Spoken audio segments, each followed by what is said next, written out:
Eco plus का नया आविष्कार eco plus hexa power TMT इसकी प्रीमियम क्वालिटी व उन्नत जंग रोधक क्षमता दे बेजोड़ मजबूती। इको प्लस सीमेंट और स्टील, इस पर है देश को भरोसा। जब पशुओं को मिलेगा प्यार और मिल्को मोर पशु आहार तो दूध बहेगा, मुनाफा बढ़ेगा। मिल्को मोर पशु आहार। खुदी को आजमाया है तो ये अंदाज आया। तुम में भी मैं हूं शुद्ध प्लस पान मसाला। जब नमस्कार, लोकमंच न्यूज देख रहे हैं आप। मैं हूं आपके साथ सुरभि राजपूत। बुलेटिन की शुरुआत कर रहे हैं मध्य प्रदेश के इंदौर से, जहां पर इंदौर के दो अलग अलग थाना क्षेत्रों में आगजनी की घटना सामने आने के बाद मौके पर पहुंची दमकल की टीम ने काफी मशक्कत के बाद दोनों ही आग पर काबू पा लिया है। घटना में किसी भी तरह की कोई जानहानि की फिलहाल खबर नहीं है। दोनों ही घटनाओं में आग लगने का कारण शॉर्ट सर्किट बताया जा रहा है। पहला मामला तेजाजी नगर थाना क्षेत्र के एमपी पावर हाउस का, जहां मेन ग्रीन ट्रांसफार्मर में अचानक से भीषण आग लग गई। आग इतनी भयानक थी कि आग ने विकराल रूप ले लिया। सूचना पर पहुंचे मौके पर दमकल कर्मचारियों ने कड़ी मशक्कत के बाद आग पर काबू पा लिया।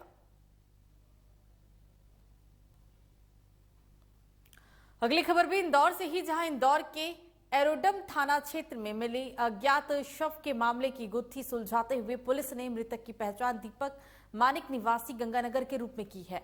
हत्या से जुड़े पुलिस ने मामले में 55 साल की प्रेमिका को अपनी हिरासत में लिया, जहां महिला ने अपने ही 32 वर्षीय प्रेमी दीपक की पत्थर से सिर कुचलकर निर्मम हत्या कर दी थी। दरअसल आपको बता दें कि मामला इंदौर के एरोड्रम थाना क्षेत्र के केदार नगर में की है, जहां पर देर रात एक अज्ञात व्यक्ति का शव बरामद किया गया था। 30 जनवरी 2022 को केदारनगर कॉलोनी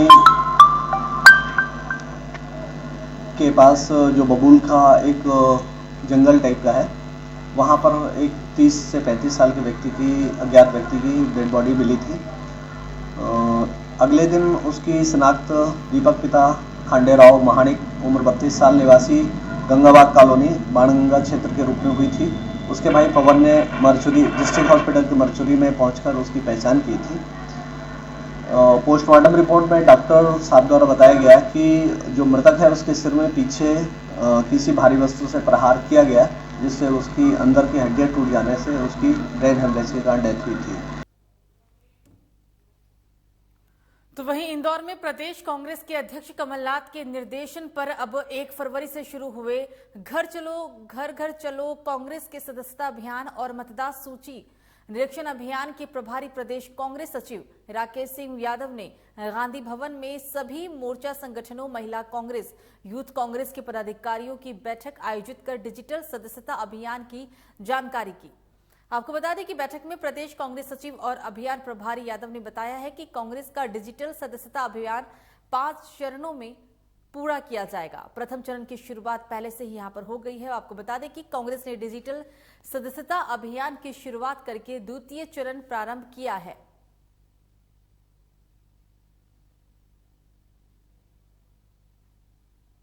तो यूथ कांग्रेस की बैठक का आयोजन किया गया, जिसमें आगामी चुनाव के मद्देनजर डिजिटल प्रचार किस तरीके से होगा, इसकी पूरी रणनीति तैयार की गई है। ये पूरी तैयारी 5 चरणों में की जानी है।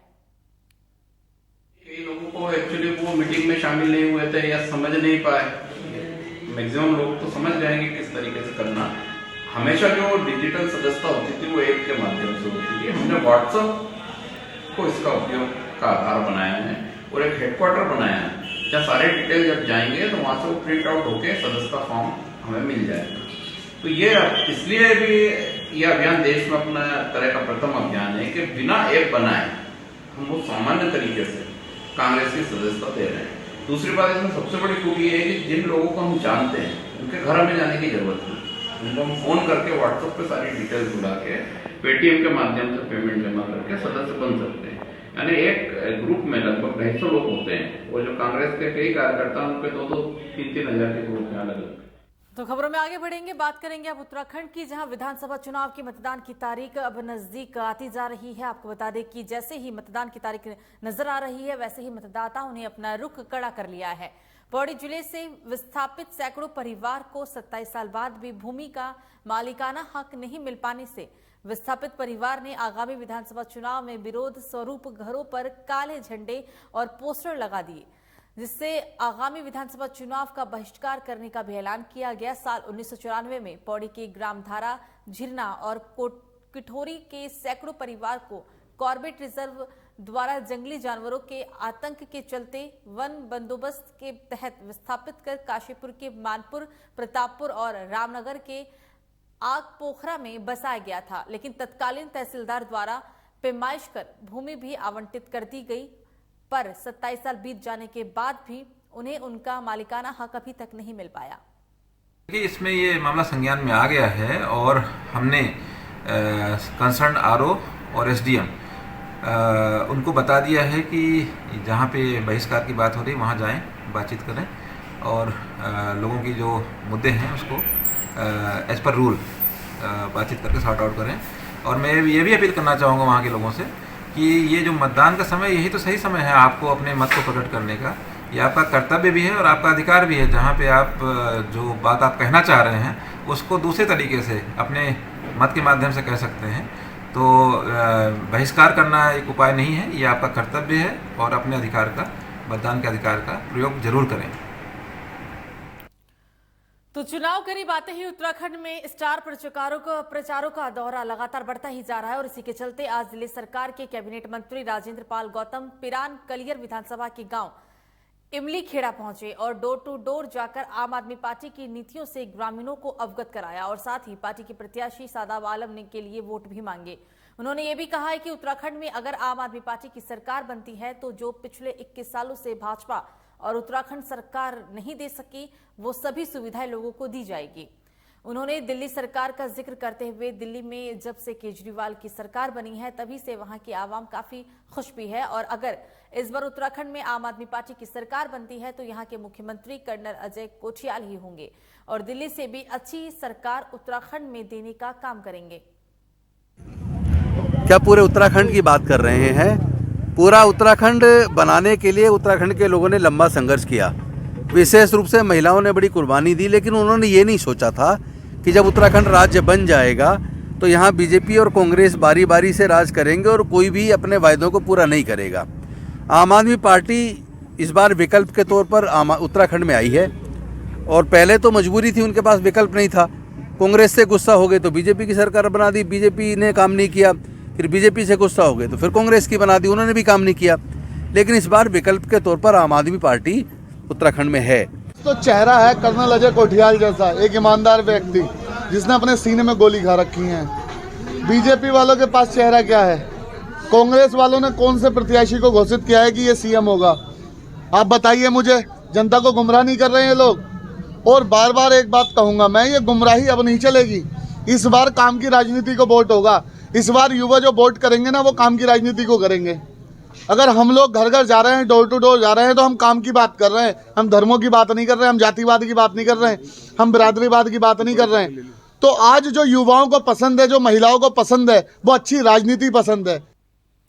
तो उत्तराखंड प्रदेश में विधानसभा चुनाव की तैयारियों को लेकर सभी पार्टियां जुट गई है। बीजेपी और कांग्रेस के साथ आम आदमी पार्टी भी उत्तराखंड सियासत में अपनी दावेदारी करने में जुटी हुई है। भाजपा कांग्रेस शित अन्य दल के साथ वरिष्ठ नेतागण लगातार चुनावी प्रचार में जुटे हुए हैं और इसी क्रम में मंगलोर विधानसभा पहुंची स्वर्ण पदक विजेता और कांग्रेस राजस्थान विधायक और प्रदेश प्रभारी कृष्णा पूनिया ने मंगलवार को मंगलोर क्षेत्र के लिबरबेहड़ी गांव में जनसभा को संबोधित किया और साथ ही जनसभा को संबोधित करते हुए कहा कि भाजपा सरकार ने देश की जनता का शोषण किया है, किसानों के साथ दुर्व्यवहार किया गया है। उत्तराखंड प्रदेश में डबल इंजन की सरकार होने के बाद भी प्रदेश में बेरोजगारी, शिक्षा और अस्पतालों की हालत खराब है, लेकिन इस बार प्रदेश में कांग्रेस पूर्ण बहुमत के साथ सरकार बनाएगी। जब कांग्रेस की सरकार थी तो आपको मालूम है कि 450 रुपए का सिलेंडर हम देते थे, और वो भी बीजेपी की सरकार को ये लगता था कि ये बहुत महंगा है और 1000 रुपए में पहुंच गया, तब भी वो इसके बारे में जिक्र नहीं करते हैं। लेकिन कांग्रेस की पॉलिसीज रही तभी तो वो 450 का मिलता था, और आज हमारे पास पॉलिसी हम लेकर आ रहे हैं जिससे कि हम 500 रुपए का सिलेंडर दे सके। तो निश्चित तौर पर हम गृहिणियों की पीड़ा को समझते हैं और इसे 500 रुपए तक के देंगे। मैडम क्या मानते हैं, प्रदेश में सरकार बना रहे हैं आप? निश्चित तौर पर भारी बहुमत के साथ। Thank you. चुनावी सभा थी और इस चुनावी सभा में आपने देखा लोगों में जोश और खरोश और भारतीय जनता पार्टी की सरकार के प्रति नाराजगी। लोग अब पूरे उत्तराखंड में कांग्रेस की तरफ एक उम्मीद की किरण के रूप में देख रहे हैं और कांग्रेस को सत्ता में लाना चाहते हैं और भारतीय जनता पार्टी को सत्ता से बेदखल करना चाहते हैं। तो इस बीच शाजापुर से एक बड़ी खबर, घर चलो अभियान की शुरुआत की गई। अकोदिया से इस अभियान की शुरुआत की गई है। प्रदेश कांग्रेस अध्यक्ष और पूर्व मुख्यमंत्री कमलनाथ के आह्वान पर शुरुआत हुई। कांग्रेस रामवीर सिंह सिकरवार के नेतृत्व में अभियान की शुरुआत। कांग्रेस नेता रामवीर सिंह सिकरवार की अध्यक्षता में अकोदिया से इसकी शुरुआत हुई है।